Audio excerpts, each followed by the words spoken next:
നമസ്കാരം, മലയാളി വാർത്തയിലേക്ക് സ്വാഗതം. നമ്മൾ ഇന്ത്യക്കാരാണ്, ഗുണ്ടകളല്ല.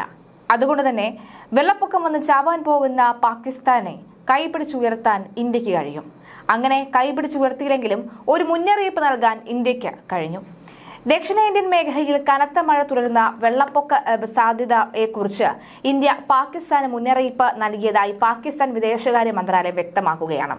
മാസങ്ങൾക്ക് ശേഷം രണ്ട് രാജ്യങ്ങളും തമ്മിലുള്ള ആദ്യത്തെ പൊതു ഔദ്യോഗിക കൂടിക്കാഴ്ചയാണ് ഇതെന്ന് പാകിസ്ഥാൻ വിദേശകാര്യ മന്ത്രാലയവും അറിയിച്ചു. ഇന്ത്യയും പാകിസ്ഥാനും തമ്മിലുള്ള സിന്ധു നദീജല ഉടമ്പടി നിലവിൽ നിർത്തിവച്ചിരിക്കുകയാണ് എങ്കിലും താവി നദിയിലെ വെള്ളപ്പൊക്ക സാധ്യതയെക്കുറിച്ച് ഇന്ത്യ പാകിസ്ഥാന് മുന്നറിയിപ്പ് നൽകിയതായാണ് റിപ്പോർട്ട്.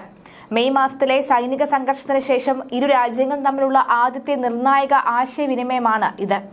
ജമ്മുവിലെ താവി രവിയിൽ വെള്ളപ്പൊക്ക സാധ്യതയുണ്ട് എന്ന് ഓഗസ്റ്റ് 24-ന് ഇസ്ലാമാബാദിലെ ഇന്ത്യൻ ഹൈക്കമ്മീഷൻ പാകിസ്ഥാന് അധികൃതരെ അറിയിച്ചതായി പാക് മാധ്യമമായ ജിയോ ന്യൂസ് റിപ്പോർട്ട് ചെയ്തു.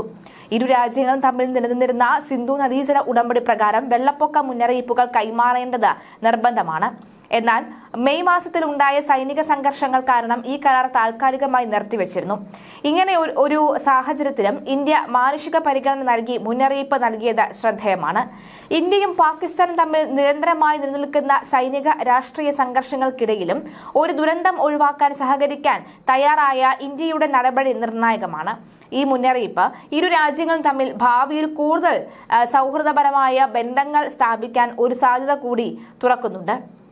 മാനുഷിക പരിഗണനയ്ക്ക് എപ്പോഴും രാഷ്ട്രീയ അതിർത്തികൾക്കപ്പുറം പ്രാധാന്യമുണ്ട് എന്ന് കൂടി തെളിയിക്കുന്നതാണ് ഇന്ത്യയുടെ സമീപനം.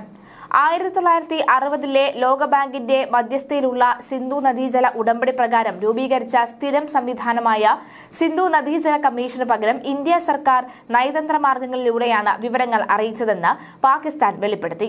അതേസമയം കരാർ പ്രകാരമല്ല, മാനുഷിക കാരണങ്ങളാലാണ് ഇത്തരത്തിൽ ഇന്ത്യ മുന്നറിയിപ്പ് നൽകിയത്. ഓപ്പറേഷൻ സിന്ദൂറിന് ശേഷം പാകിസ്ഥാനുമായി ഇന്ത്യയുടെ ആദ്യ നയതന്ത്ര ബന്ധമാണ് ഈ സംഭവം. എന്നാൽ ഇന്ത്യ ഇക്കാര്യത്തിൽ ഇപ്പോഴും ഔദ്യോഗിക വിശദീകരണം നൽകിയിട്ടില്ല. കഴിഞ്ഞ ഏപ്രിൽ മാസത്തിൽ കശ്മീരിൽ വിനോദസഞ്ചാരികളെ പാക് തീവ്രവാദികൾ വധിച്ചത് ഇന്ത്യ ഓപ്പറേഷൻ സിന്ദൂറിലൂടെ ശക്തമായി തിരിച്ചടി നൽകിയിരുന്നു. ഇന്ത്യയുടെ ശക്തമായ ആക്രമണത്തിന് മുന്നിൽ പാകിസ്ഥാന് പിടിച്ചു നിൽക്കാൻ കഴിഞ്ഞിരുന്നില്ല.